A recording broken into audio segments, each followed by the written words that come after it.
It says the Australian employees who deliberately underpay workers to face million up to 10 years, which I made a video about that.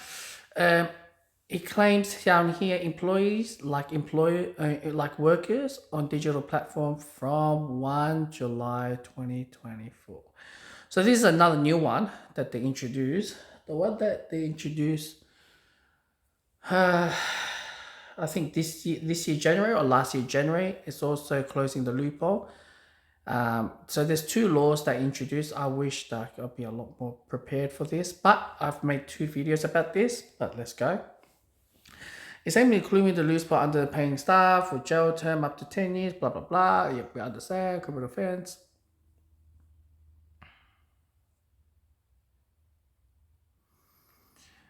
Pay penalty rate, super, say the commission will also minimum standard for gig workers. Blah, blah, blah, blah.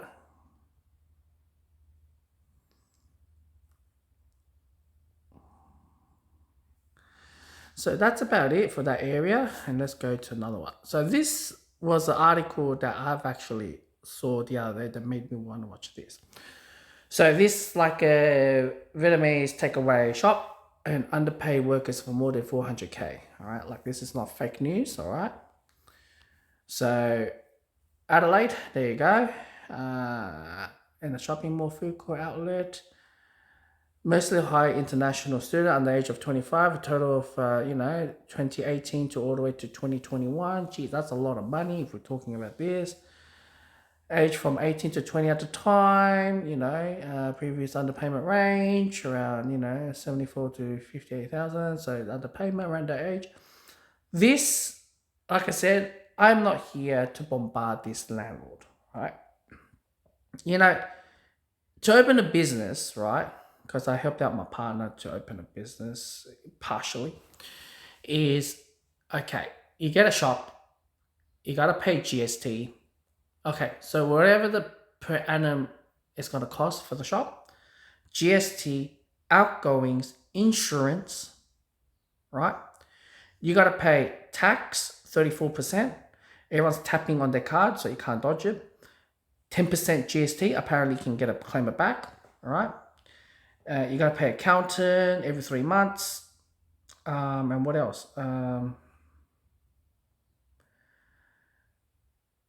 also setting up the shop, right? When you set up the shop, yep, you can claim tax as well.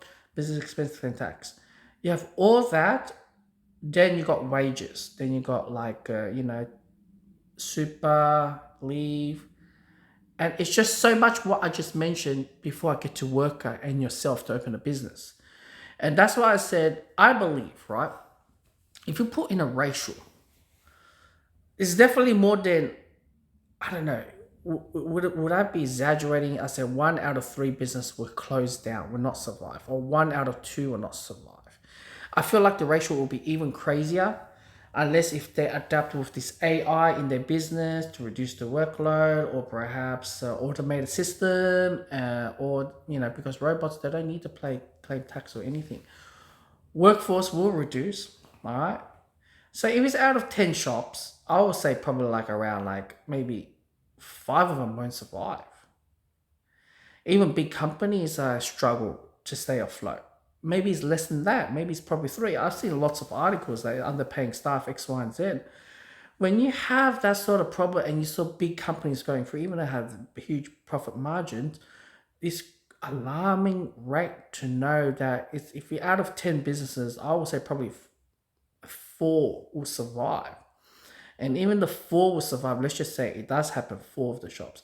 It brings a lot of problem because there's a high demand, they have to hire more workers, and how much, I would say 6 or 7, six shops will stay alive, but if there's a high demand because other competitors is closed down, they're gonna hire more workers, that means they have to pay more. How many of them will stay afloat after 1 or 2 years? And it will probably shrink down to 4 or 3, depending on who can manage the whole thing. I know it sounds very exaggerating what I'm saying, but it's true with the whole thing. And I don't know what to say. Anyways, it's all good. I'm just going to let you guys enjoy. All right.